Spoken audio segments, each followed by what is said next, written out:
आइए हम लोग आज भाग 3 पढ़ेंगे संविधान में। क्या पढ़ेंगे? भाग 3 पार्ट 3। ये जो पार्ट 3 है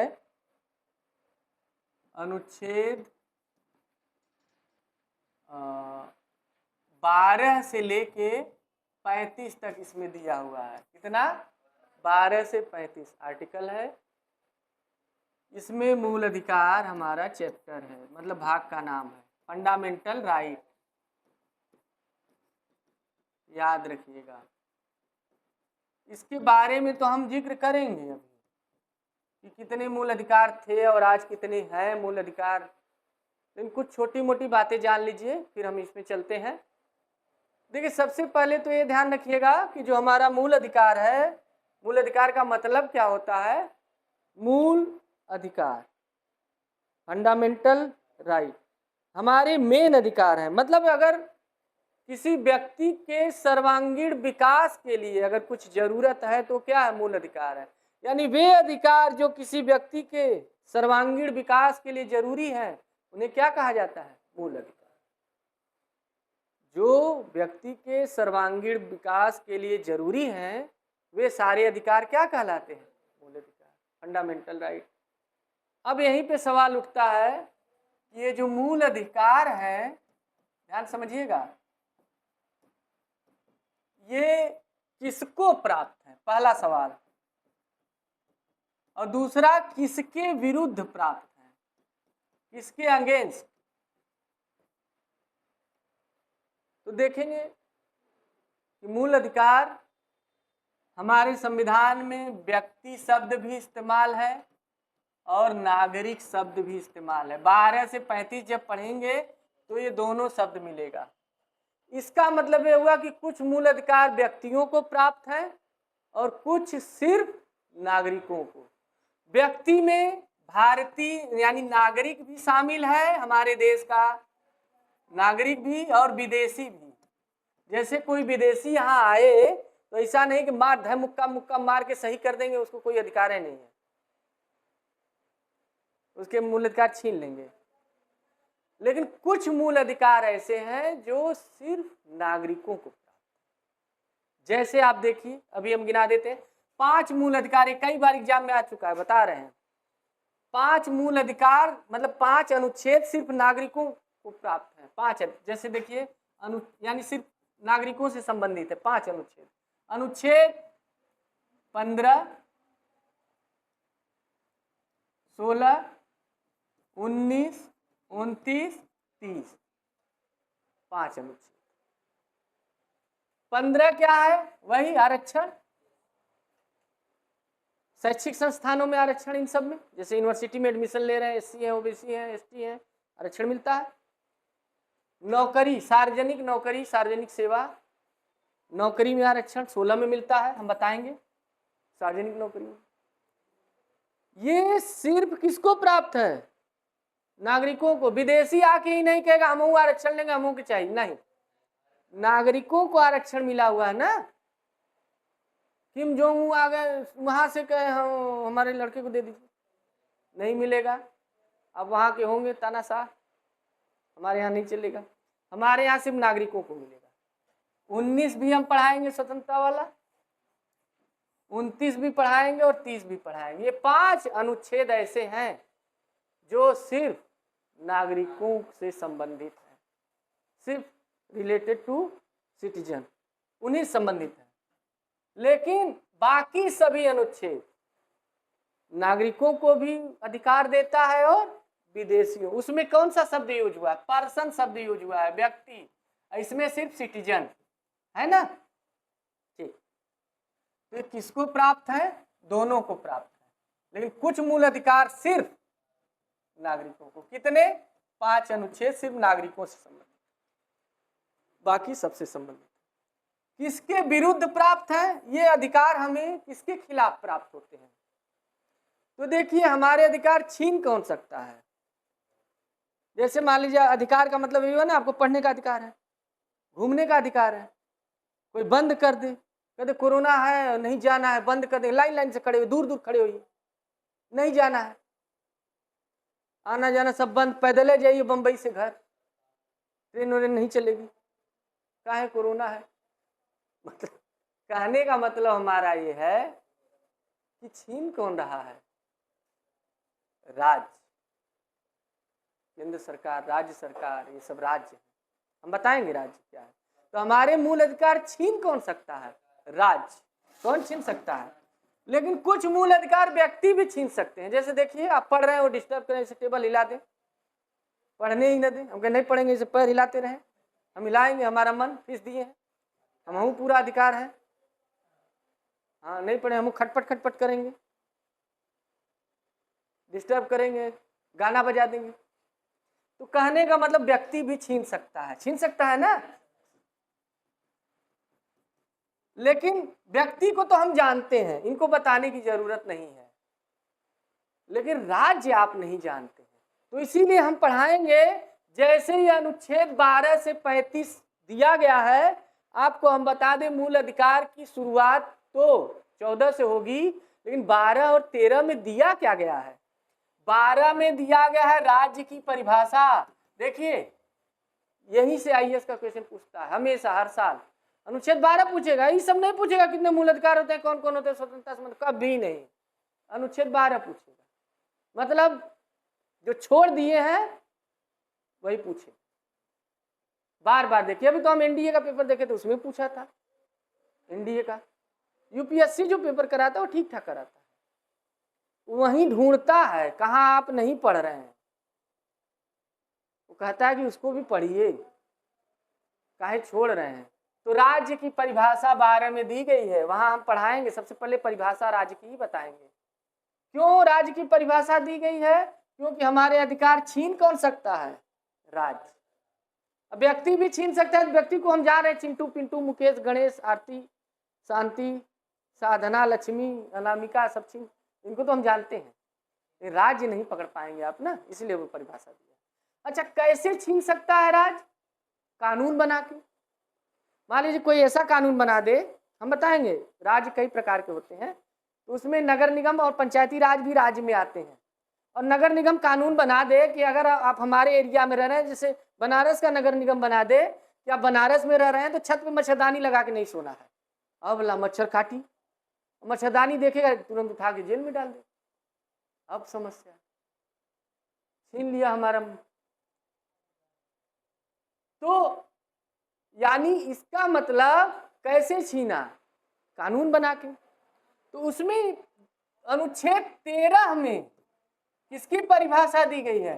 विधि की, लॉ की परिभाषा दी गई है, कानून। 2 अनुच्छेद तो इसी में चले गए परिभाषा में। 12 में राज्य की परिभाषा दी गई है, 13 में विधि।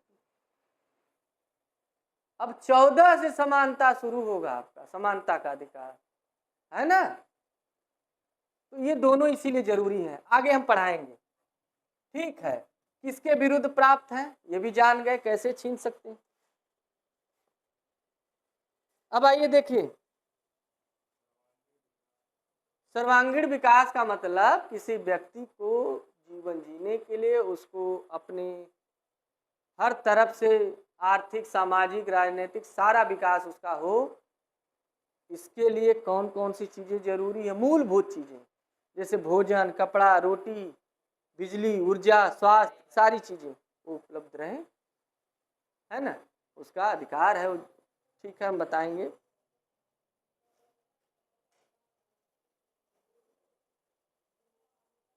अगर राष्ट्रीय आपात लागू है देश में, ये सारा हम पढ़ाएंगे आगे, राष्ट्रीय आपात क्या होता है, इमरजेंसी।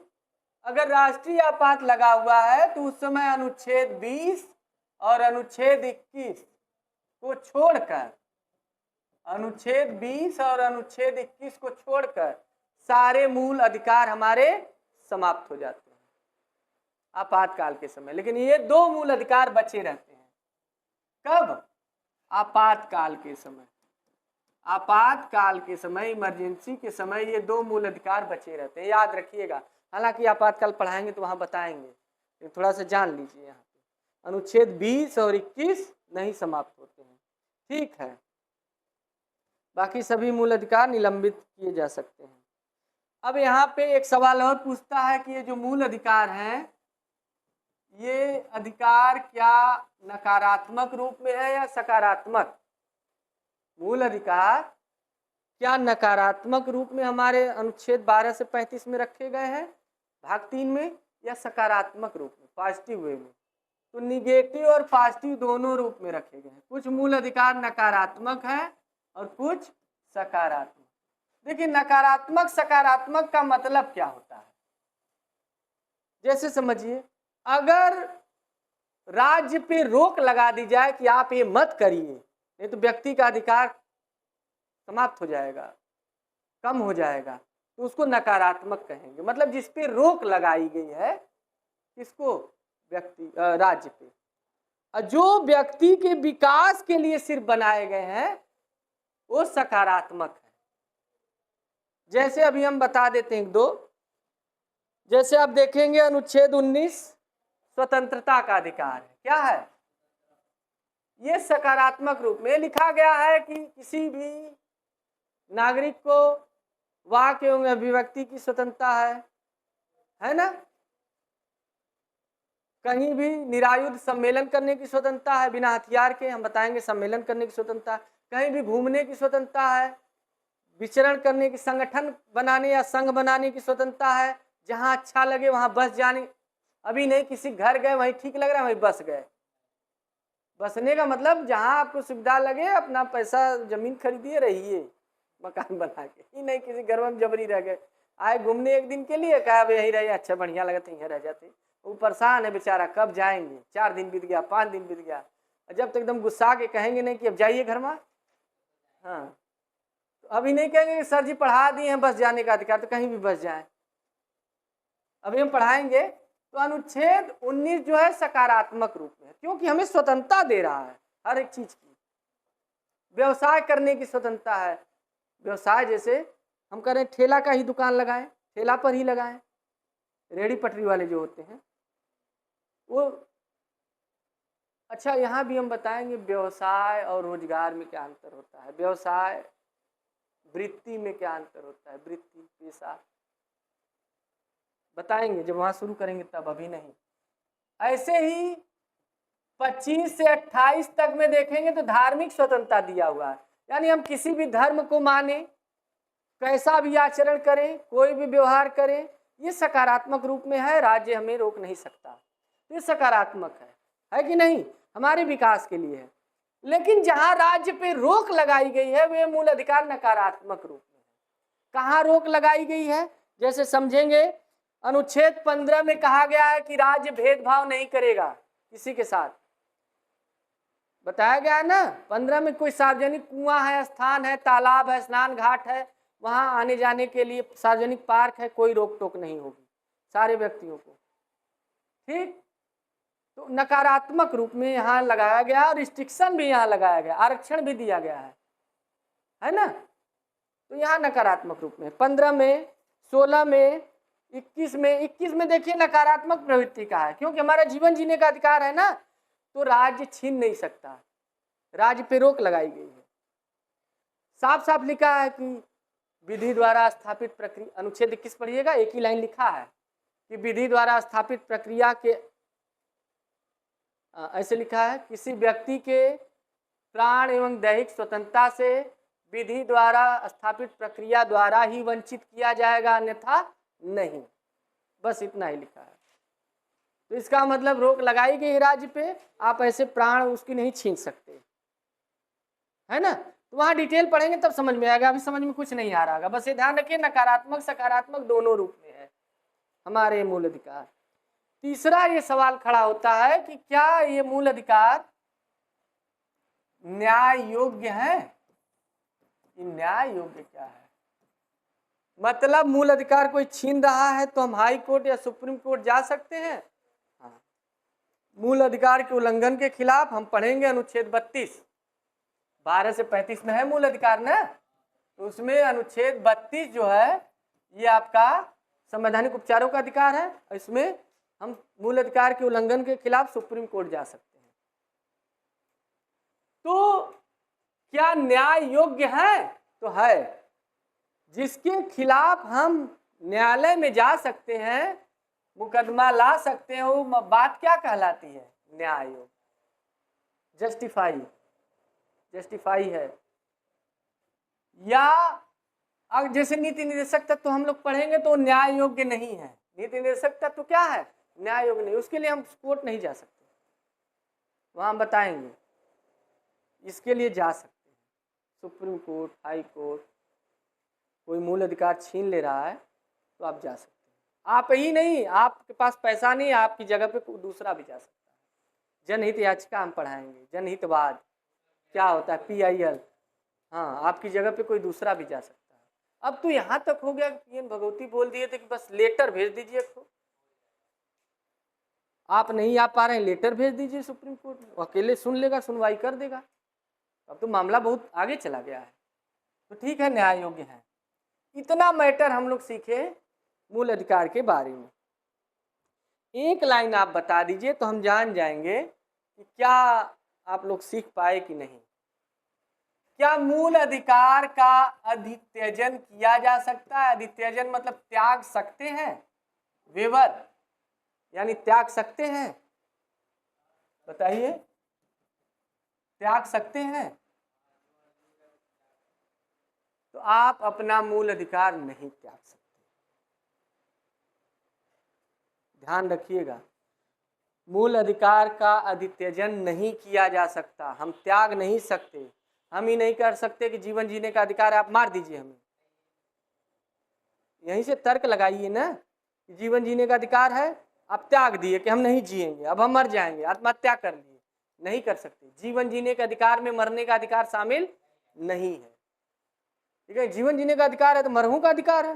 जैसे कहते हैं लोग भगवान है तो भूतों है, अब पता नहीं दुन्नों है कि नहीं है कि नहीं, या दुन्नों है, कुछ नहीं कहा जा सकता। सब प्रबल संभावना है, वैसे चल रही है। तो हमारा कहने का मतलब, क्या मूल अधिकार त्यागे जा सकते हैं? नहीं त्याग सकते आप,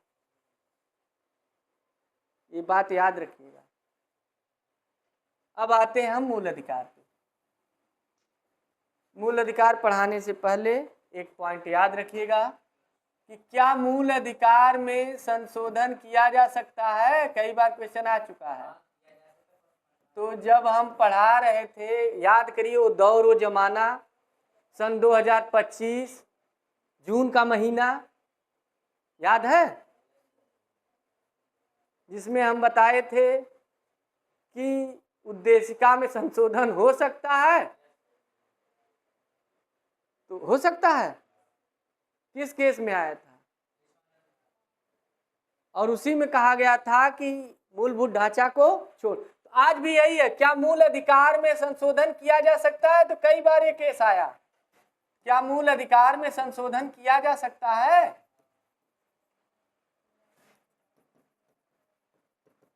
तो ध्यान रखिएगा, इसमें बारी बारी ना,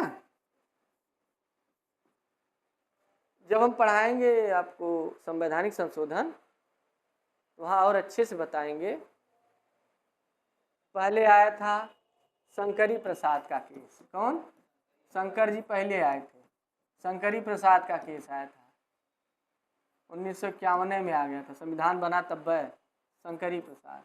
फिर सज्जन सिंह का केस आया, है ना। उसके बाद गोलकनाथ का आया, उसके बाद केशवानंद भारती का केस आया लास्ट में। इसमें गोलकनाथ वाले में कहे संशोधन नहीं कर सकते, लेकिन केशवानंद भारती केस में कहे कि संशोधन कर सकते। ये क्रम इस बार तो यही क्रम है, पूछ लिया था इसलिए 2024 इस बार के पेपर में यही क्रम पूछ लिया था। कैसे क्रम है? पहले शंकरी प्रसाद का केस है, फिर सज्जन सिंह का। अच्छा, हर साल एक दो पूछता है इसी 3-4 में से। केशवानंद भारती हर सलिए पूछ लेता है। तो जब पेपर दे के आते तो कहते हैं मतलब केशव पूछा था, अब LLB पढ़े के हुई। 3-4 ठो केस है, हमेशा याद कर लीजिए, उसी से काम चलना है। 4 केस में अगर एक क्वेश्चन हो जा रहा है तो क्या दिक्कत है? तो केशवानंद भारती के केस में क्या कहा गया था, ध्यान से सुनिएगा। केशवानंद भारती बनाम केरल राज्य का केस किसे याद है? जब पढ़ा दिए थे उद्देशिका में, केशवानंद भारती बनाम केरल राज्य। बताए थे ना कि ये केस 1973 का है। इसी केस में उस समय सुप्रीम कोर्ट में जज बहुत कम हुआ करते थे। संविधान जब बना तो सुप्रीम कोर्ट में कुल कितने जज थे? एक मुख्य न्यायाधीश थे और 7 अन्य, कुल 8 थे। आज कितने हो सकते हैं? आज एक मुख्य न्यायाधीश और 33 अन्य, कुल कितने? 34 हो सकते हैं। भले का कम होंगे लेकिन 34 तक है सीट। वी.आर. गवई इस समय मुख्य न्यायाधीश हैं। कौन से मुख्य न्यायाधीश है? 52वें मुख्य न्यायाधीश। तो उस समय 73 के समय डेट याद रखिए, कितने जज रहे ही होंगे। और सुप्रीम कोर्ट के कुल उस समय ये जो मामला सुन रहे थे, कितने जज सुन रहे थे? 13 जज सुप्रीम कोर्ट के, यानी जितनी जज थे सब बैठ के मामला सुन रहे थे। अकेला पूरा इतना फेमस केस था। पूरे आज तक किसी भी मामले की सुनवाई 13 जज कभी नहीं की आज तक, जबकि 34 जज हो चुके हैं। और उसी केशवानंद भारती के केस में पहली बार ये कहा गया कि ठीक है, मूलभूत अधिकार में संशोधन किया जा सकता है, उद्देशिका में संशोधन किया जा सकता है, लेकिन मूलभूत ढांचा को छोड़कर। यही ये शब्द आया था पहली बार, मूलभूत ढांचा, फंडामेंटल स्ट्रक्चर। ये मूलभूत ढांचा क्या है बताइए? ढांचा तो हम जानते हैं, इस समय बोए हैं लोग, धान से पहले बो देते हैं, उसको जुतवा देते हैं, हरी खाद हो जाती है। मूलभूत ढांचा क्या है? हाँ, फंडामेंटल स्ट्रक्चर। जैसे मेन पिलर, नींव न बिगड़े। आपका मन करे जैसे मकान है तो मकान में इधर से दीवार एक और खड़ा कर दीजिए, इधर खिड़की खोल दीजिए, उधर गेट लगा दीजिए, पूरा तोड़ के हाल बना दीजिए, लेकिन मेन नींव और पिलर न बिगड़े, वही है मूलभूत ढांचा। यानी जो संविधान का मेन, जिसके लिए संविधान बना है, वो न बिगड़े। जैसे न्यायिक पुनर्विलोकन मूलभूत ढांचा है, विधि का शासन, रूल ऑफ लॉ मूलभूत ढांचा है। तो आगे चल के कई केस में आया कि मूलभूत ढांचा है क्या। नैसर्गिक न्याय का सिद्धांत, प्राकृतिक न्याय का सिद्धांत क्या है? मूलभूत ढांचा है। तो ये सब संशोधन नहीं हो सकता। तो यही कहा गया कि मूलभूत ढांचे को छोड़कर मूल अधिकार में संशोधन किया जा सकता है। यही ये केस है। इसी केस में पहली बार मूलभूत ढांचा शब्द आया था, बार बार पूछता है। क्लियर? सबसे बड़ी पीठ थी बेंच, हाँ, 13 जजों की। अब ये तो केशवानंद भारती के केस के बाद आप जान गए कि मूल अधिकार में संशोधन किया जा सकता है, और किया भी गया है। जैसे केशवानंद भारती का केस खत्म हुआ, मूल अधिकार में संशोधन किया गया तुरंत। 7 मूल अधिकार थे, 1 हटा दिया गया, 6 ही बचे। संपत्ति का अधिकार। तो आइए आगे हम लोग चलते हैं। वहां जाने से पहले सबसे पहले आप ये देख लीजिए, अनुच्छेद 12 से शुरुआत करेंगे, एक तरफ से चलेंगे तभी कहानी बनेगी। इसको छोड़ देंगे तो क्वेश्चन छूट जाएगा। और अब तो पीसीएस वगैरह में समीक्षा में तो पैटर्न चेंज हो गया है, बढ़िया बढ़िया क्वेश्चन बना रहे हैं सर। थोड़ा सा क्वेश्चन ठीक बना रहे हैं, वो भी यूपीएससी की तरफ फॉलो कर रहे हैं। हम तो पुलिस का पेपर देखे तो सोचे कि इस बार जो पुलिस हुआ था, पुलिस का पेपर जो दोबारा हुआ था, देखे थे आप लोग? ये कह लाइन था, लेकिन इतना कायदे का क्वेश्चन था, जब तक ठीक से न पढ़िए नहीं कर पाए।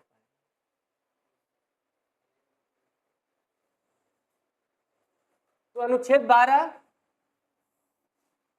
इसमें राज्य की परिभाषा दी गई है, स्टेट।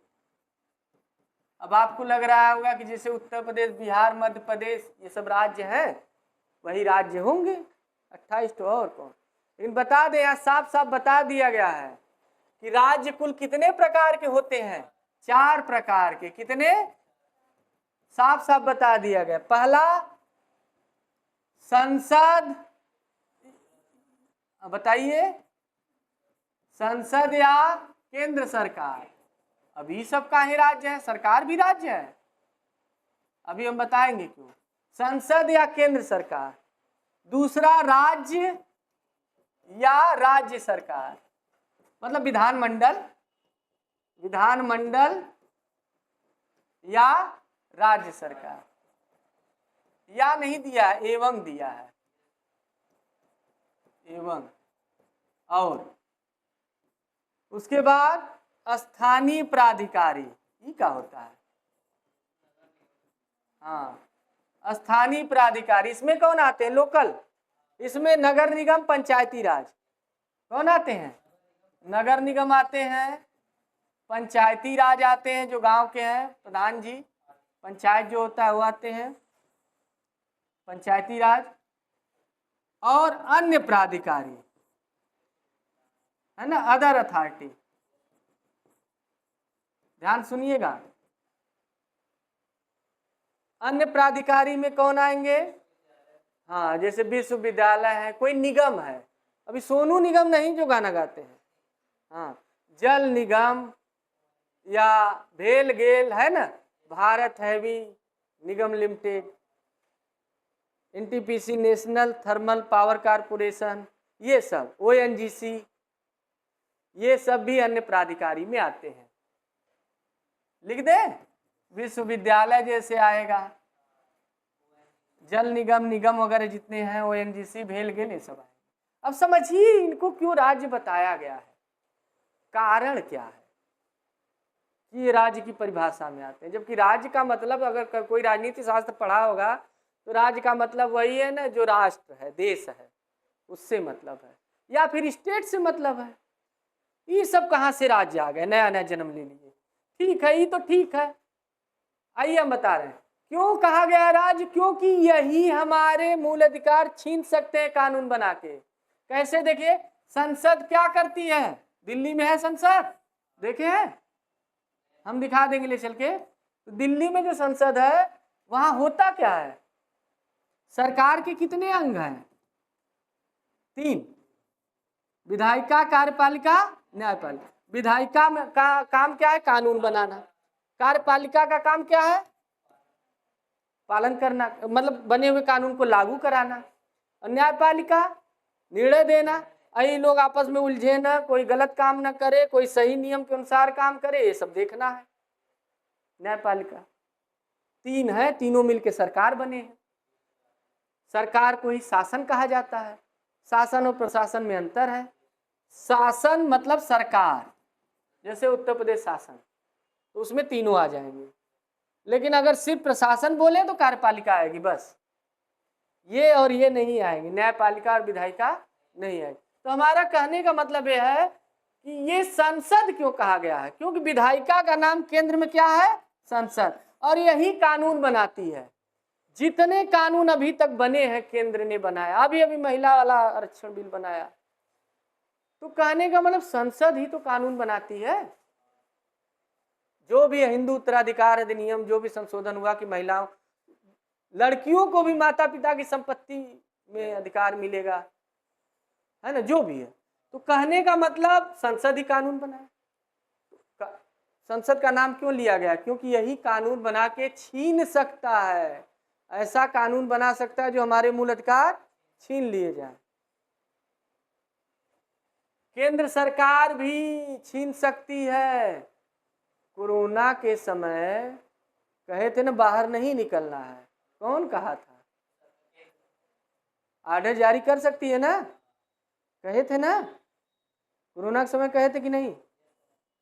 लेकिन वैलिड था उनका कहना, क्योंकि हम बताएंगे मूल अधिकार आत्यंतिक नहीं है। देखिए अभी हम, ये छूट गया था, याद रखिएगा, पीछे याद रखिएगा, मूल अधिकार आत्यंतिक नहीं है। आत्यंतिक नहीं है मतलब एब्सोल्यूट नहीं है। एब्सोल्यूट मतलब पूर्ण नहीं है, मतलब इन पे राष्ट्रहित के आधार पर, एकता और अखंडता के आधार पर, स्वास्थ्य के आधार पर रोक लगाई जा सकती है। तो इस पे रोक लगी थी ना, स्वास्थ्य के आधार पे लगी थी। आप आएंगे झूठा बीमारी फैला देंगे, इसलिए रोक लगी थी। तो मूल अधिकार आत्यंतिक नहीं है, याद रखिएगा। इस पे राष्ट्रहित के आधार पे, स्वास्थ्य के आधार पे, सदाचार के आधार पे। सदाचार मतलब आप अच्छे से बात करिए, नहीं कहीं खड़े हो गाली देंगे, आप कहेंगे बोलने का अधिकार हम गरियाई, तो तो गरियाएंगे तो सदाचार के दायरे में रह के गरियाइए। हाँ, ऐसे गाली भी देना है तो ऐसे कि बहुत अच्छा आदमी नहीं है ये बहुत, अब गाली नहीं देंगे, मतलब सदाचारी ही रहेंगे। सदाचार के आधार पे रोक लगेगी, है ना। तो आत्यंतिक नहीं है, हमेशा याद रखिएगा, एब्सोल्यूट नॉट एब्सोल्यूट। आत्यंतिक नहीं है मूल अधिकार, उन पे रोक लगाई जा सकती है। आगे पढ़ाएंगे। तो देखिए ये छीन सकते हैं दो लोग, इसीलिए नाम लिखा है राज्य में। विधानमंडल भी राज्य में कानून, उत्तर प्रदेश की सरकार उत्तर प्रदेश में कानून बना के छीन सकती है कि नहीं। जैसे कह दे कि नहर में मछली नहीं मारना है, अब बताइए, अब बरसात के समय वही तो मछली निकलता है, नहर में मछली नहीं मारना है। और कहेंगे जिसके धान के खेत में मछली आ गई है, धान काटने से पहले मछली नहीं पकड़ेंगे, और बेचारे वही थोड़ा सा पकड़ते हैं। अभी कहाँ का नियम है। लेकिन कहेंगे अगर मान लीजिए किसी आधार पे रोक लगा रहे हैं तब तो ठीक है। अब मान लीजिए बीमारी मछली में फैली है और उसके कारण आप पकड़ रहे हैं तो आप भी बीमार हो रहे हैं, तब रोक लग सकती है ना। कोई कारण होगा तब ना, नहीं तो ऐसे नहीं लगा सकते। तो देखिए विधानमंडल भी कानून बना के, बिहार में देखिए शराब पाबंदी लगा दी है। कई रुपये परेशान है, 6 बजने के बाद ऐसे ऐसे करते हैं। तो ताड़ी पे प्रोत्साहन दे रहे हैं बिहार में, पता है ना। 1 लीटर ताड़ी उतारेंगे तो जो ताड़ी बेचेंगे वो तो कमाई करेंगे, 8 रुपये एक्स्ट्रा देगी सरकार 1 लीटर पे। हाँ, ताड़ी बेचवा रहे हैं वो, ऐसे में बहुत तेज उतरता है। हाँ, राज्य सरकार, अच्छा कई लोग जैसे ही वहां बंद हो गया दिल्ली निकल लिए। हाँ तो सर बंद है यहाँ, कई लोग घर पे झगड़ा कर लिए कि हम जा रहे हैं दिल्ली कमाने, यहाँ कोई नौकरी वोकरी है नहीं। वही अपना खाएंगे भी, कमाएंगे भी और पिएंगे भी। आइए देखिए, तो राज्य सरकार भी तो छीन सकती है ना, कानून बना। स्थानीय प्राधिकारी भी छीन सकते हैं, नगर निगम मच्छरदानी वाला बताए थे। पंचायती राज भी छीन सकता है, ये कह सकता है कि आदमी घर से बाहर नहीं निकलेंगे, है ना। अब बताइए, या कह सकता है कि जो भी घर से बाहर निकलेगा 100 रुपए देगा। अब तो मतलब पहले जब हम पैसा ले लें फिर निकले, प्रधानी तो मान लालो जी पैसा लेके। और अन्य प्राधिकारी का मतलब यह है, ध्यान समझिएगा, यूनिवर्सिटी का नाम सुने हैं। यूनिवर्सिटी भी अपने एरिया में नियम लगाती है। हाँ, कहेगी हमारा ड्रेस कोड है तो पहनना पड़ेगा, है ना। अपने एरिया में लगाती है, कहेगी आई कार्ड लेके ही आना पड़ेगा। हालांकि ड्रेस कोड जल्दी नहीं लगाते हैं लोग, लेकिन नियम तो बनाते हैं अपने एरिया में। बनाते हैं कि नहीं, पता नहीं ऐसा नियम बना दे कि जो हमारा मूल अधिकार छीनता हो। जैसे ये कह दे कि देखिए हमारे यूनिवर्सिटी में आएंगे तो आपको पानी नहीं पीना है चाहे जब तक रहिए। हाँ बोला, ना अपना पानी पीना है ना खरीद के पीना है, गेटों में पनिया फेंकवा दे रहे हैं। तब क्या घंटा रुकेंगे यूनिवर्सिटी में, 2 घंटा रुकेंगे, पानी पीने बाहर निकलेंगे। तो ये नियम सही है। आइए, तो ये चारों राज्य हैं, 4 प्रकार के राज्य होते हैं, समझ में आया ना। अन्य प्राधिकारी और स्थानीय प्राधिकारी में समझ में आया। स्थानीय प्राधिकारी में 2 आते हैं, नगर निगम और पंचायती राज। अन्य प्राधिकारी में ढेर सारे आते हैं, छोटे छोटे, अपने एरिया में वो नियम बना सकते हैं। तो इसीलिए राज्य की परिभाषा दे दी गई है सबसे पहले। क्लियर। अब आते हैं विधि की परिभाषा, अनुच्छेद 13। 12 आ गया हो तो चलें, सोच के बताइएगा। अनुच्छेद 13 विधि की परिभाषा दी गई, किसकी, विधि की। लेकिन विधि की लॉ की परिभाषा दी गई है, लेकिन आप ध्यान से पढ़ेंगे तो सिर्फ लॉ की परिभाषा नहीं दी गई है, इसमें और भी चीजें बताई गई हैं। जैसे देखिए इसमें लिखा होगा साफ साफ कि ठीक है, अनुच्छेद 13 क्या कह रहा है ये कह रहा है कि कोई भी ऐसी विधि नहीं बनाई जा सकती, अनुच्छेद 13 में पढ़िएगा, कोई भी ऐसी विधि नहीं बनाई जा सकती जो मूल अधिकारों को छीनते हों, असंगत हों या कम करने वाले हों, असंगत हों या कम करने वाले हों।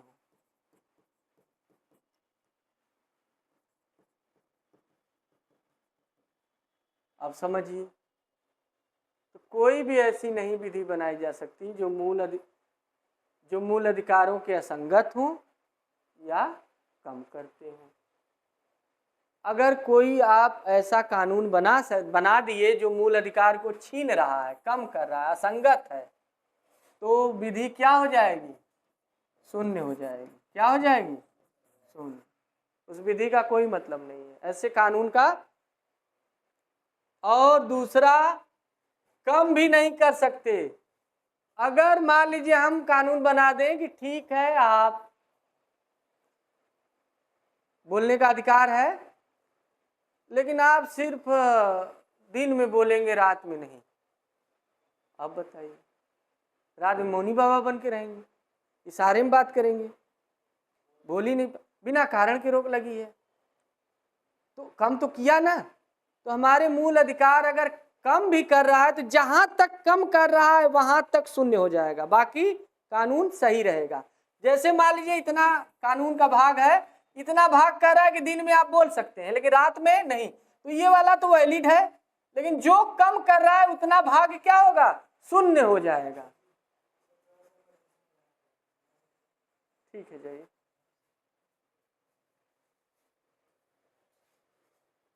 मूल अधिकार को कम करे या फिर असंगत हो, वे सारी विधियां क्या हो जाएंगी? शून्य हो जाएंगी।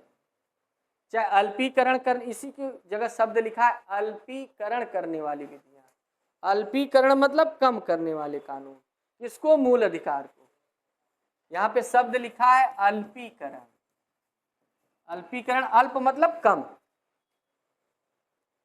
तो ये सब शून्य है।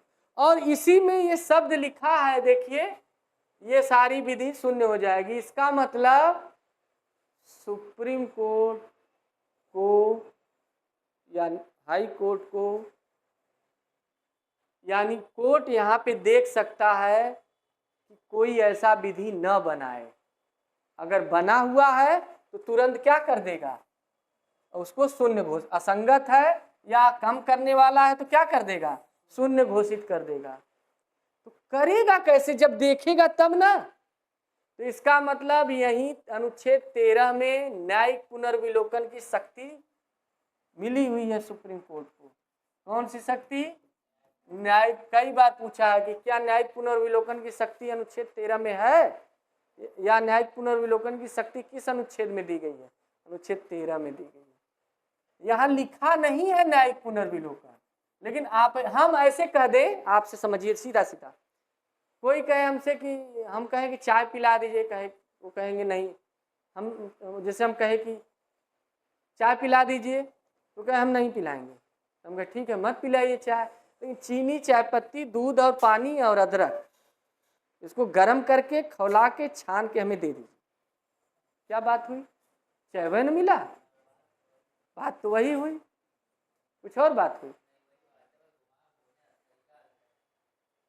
हम चाय नहीं मांगे, हम कहे दूध, पानी, चीनी, चाय पत्ती और अदरक, उसको पका करके छान के दे दीजिए, गर्मा गर्म दीजिए, तो चाय न हो गया। ये जो न्यायिक पुनर्विलोकन है, इसको समझिए ध्यान से।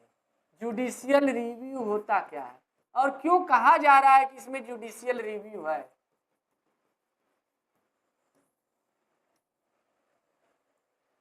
जब कहा जा रहा है कि कोई ऐसी विधि नहीं बनाई जा सकती जो मूल अधिकार को के असंगत हो, असंगत मतलब उससे मेल ना खाती हो, बेमेल हो, यानी उसके विरोध में हो, और या फिर अल्पीकरण करती हो यानी कम करती हो तो क्या हो जाएगी, शून्य हो जाएगी। उस मात्रा तक जितनी कम करती है उतनी शून्य हो जाएगी, जिस मात्रा तक अल्पीकरण करती है उस मात्रा तक शून्य हो जाएगी। जो भाग उसका सही है वो बचा रहेगा। लेकिन ये देखेगा कौन, होगा कैसे, खाली ऐसे कह देने से हो जाएगा? हाँ, तो सुप्रीम कोर्ट देखेगा ना तभी तो करेगा। तो यही है न्यायिक पुनर्विलोकन। न्यायिक पुनर्विलोकन का मतलब होता है न्यायालय जब फिर से पुनः विलोकन करे, देखे। मतलब संसद जैसे ही कोई कानून बनाता है, कानून बना दिया, इसमें 10 पन्ना है मान लीजिए, जैसे ही संसद कानून बनाया, इस कानून को देखता है कि कहीं ये संविधान के उपबंधों के खिलाफ तो नहीं है, मूल अधिकार को कम तो नहीं कर रहा है, या उसको छीन तो नहीं रहा है। इसी शक्ति को क्या कहते हैं, न्यायिक पुनर्विलोकन की शक्ति। जब न्यायालय बने हुए कानून को, संसद द्वारा बनाए गए कानून को देखती है कि क्या वे संविधान के उपबंधों, जो अनुच्छेद है उसके अंदर जो प्रोविजन उसको उपबंध कहा जाता है। तो जितने 395 उपबंध है, बनाए गए उपबंधों के खिलाफ, जो संविधान में दिए गए उपबंध है उसके खिलाफ तो नहीं है, या कम तो नहीं कर रहा है, या मूल अधिकार छीन तो नहीं रहा है, तो उसे, इसी शक्ति को न्यायिक पुनर्विलोकन की शक्ति कहा जाता है, जो सुप्रीम कोर्ट के पास है। हालांकि न्यायिक पुनर्विलोकन की शक्ति सुप्रीम कोर्ट और हाई कोर्ट दोनों को है, लेकिन सुप्रीम कोर्ट अनुच्छेद 32 के तहत उसे प्राप्त है वहां भी, और 13 में तो साफ साफ लिखा हुआ है। अनुच्छेद 32 के तहत तो रिट जारी करता है, लेकिन 13 में न्यायिक पुनर्विलोकन की शक्ति स्पष्ट रूप से लिखी हुई है, दिखती नहीं है ना। तो याद रखिएगा ये पॉइंट। एक चीज और ध्यान रखिएगा, ये यहीं पे कह भी देते हैं कि क्या अभी की जो बने हुए आगे के ही कानून शून्य होंगे या पहले के, है ना।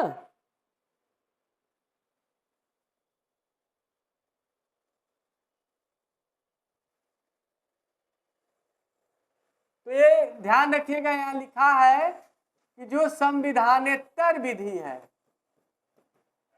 संविधानेतर मतलब, अभी सुनिएगा, संविधान लागू होने के बाद की विधियां, संविधान लागू होने के बाद की विधियां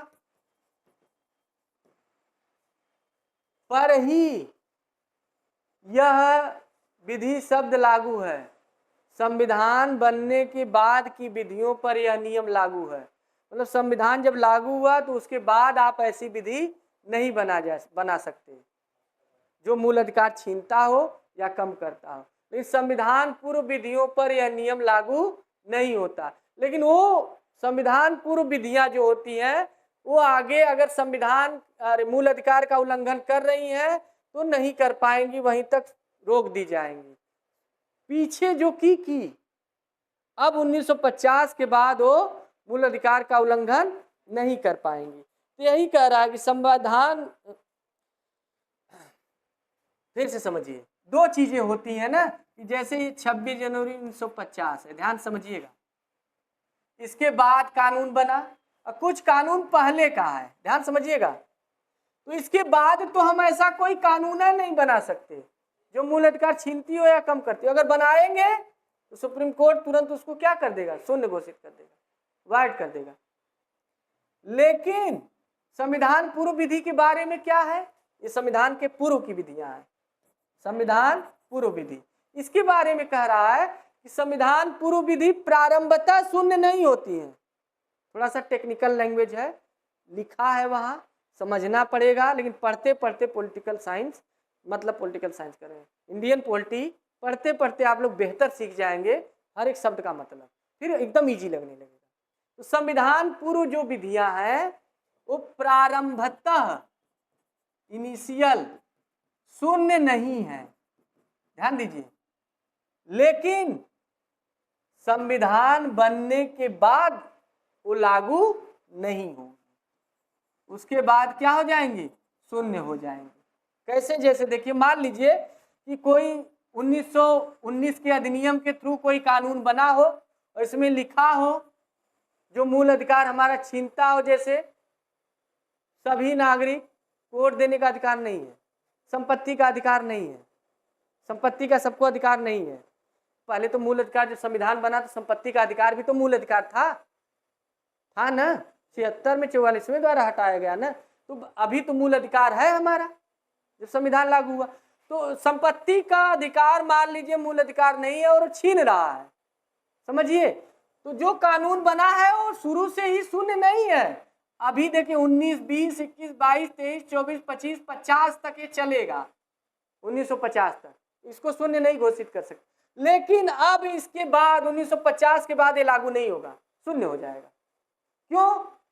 क्योंकि मूल अधिकार हमारा छीन रहा है। तो यहाँ दो आंसर आता है, एक संविधान के बाद बनी हुई विधि और एक संविधान के पहले बनी हुई, पूर्व बनी हुई विधि के बारे में हमारा अनुच्छेद 13 क्या कहता है। तो अनुच्छेद 13 कहता है कि संविधान के बाद जो विधि बना रहे हैं, संविधान लागू होने के बाद वो विधि तो आप बना ही नहीं सकते। अगर बना भी दे रहे हैं जो मूल अधिकार का उल्लंघन कर रहा है तो उसे शून्य घोषित कर देगा सुप्रीम कोर्ट, शुरू से ही शून्य घोषित कर देगा। या फिर कुछ भाग मान लीजिए ऐसा बना है जो मूल अधिकार को कम कर रहा है, अल्पीकरण कर रहा है, तो वो भी जितनी मात्रा तक कम कर रहा है वो शून्य हो जाएगा शुरू से ही। लेकिन संविधान बनने के, संविधान लागू होने के पहले के जो कानून बने हैं, पहले के कानून कभी भी बन सकते हैं। हो सकता है 1860 का बना हो, जैसे आईपीसी है, बना है ना 1860 का, अभी 1860 का बना है। हमारा संविधान तो लागू हो रहा है 1950 में तो यहां तक तो चलेगा ही, कोई दिक्कत नहीं इस पे हम कुछ नहीं कर सकते, क्योंकि समय तो बीत गई, अब समय बीत गई ना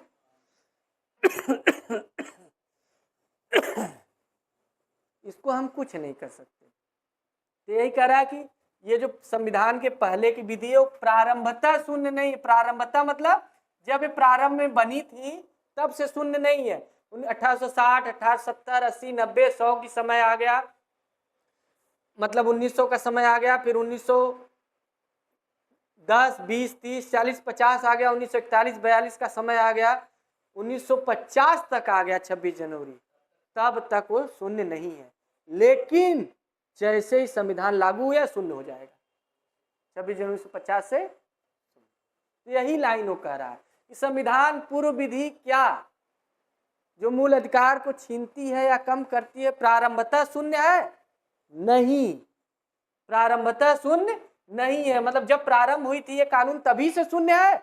नहीं, हमारे संविधान लागू होने के बाद शून्य है। समझ में आया ये बात? तो जो बाद वाली, जो संविधान के बाद जो चीजें बनी होती है, कानून जो संविधान बनने के बाद बनी है, उसे कहा जाता है संविधानेतर, अरे संविधानोत्तर। ये संधि विच्छेद आप जब करेंगे संविधानोत्तर का, आप लोग तो जानते होंगे संधि विच्छेद करते होंगे, तो संविधान प्लस उत्तर, ये आद गुण संधि है ना। संविधान उत्तर यानी संविधान के बाद, उत्तर मतलब बाद, तो संविधान के बाद जो विधि बनी है वो तो संविधान लागू होने के बाद वो तो शुरू से ही शून्य है। लेकिन संविधान बनने के पहले की जो विधि है प्रारंभतः शून्य नहीं है, संविधान लागू होने के दिन से शून्य हो जाएंगे। क्लियर? ठीक है। लेकिन इस आशय की घोषणा राष्ट्रपति करें, उच्चतम न्यायालय या उच्च न्यायालय करेगा तब शून्य हो जाएगी। संविधान लागू होने के बाद जैसे उसके पास एक कानून पहुंचा, किसी ने मुकदमा किया कि सर जी ये देखिए सुप्रीम कोर्ट के सामने कि ये देखिए मूल अधिकार छीन रहा है, तो सुप्रीम कोर्ट घोषणा करेगा कि नहीं ये मूल अधिकार को छीन रहा है इसलिए शून्य है, तो तब से शून्य हो जाएगा, है ना। तो ये संविधान लागू होने के बाद। ठीक है, यहाँ तक तो आप लोगों को समझ में आ गया होगा अनुच्छेद 13। एक पॉइंट और बता देते हैं 13 में, जो आपके काम का है और बहुत बार पूछा है, इसमें लिखवाए नहीं है, लेकिन कोशिश करेंगे कि आप लोग समझ जाएंगे। आइए कैसे समझाते हैं। आइए, विधि शब्द की परिभाषा में कौन कौन आता है ये दे देता है, किसे किसे कानून कहेंगे। तो देखिए, जो अधिनियम बनता है, संसद बनाए या विधानमंडल, अधिनियम एक्ट है ना, ये कानून है।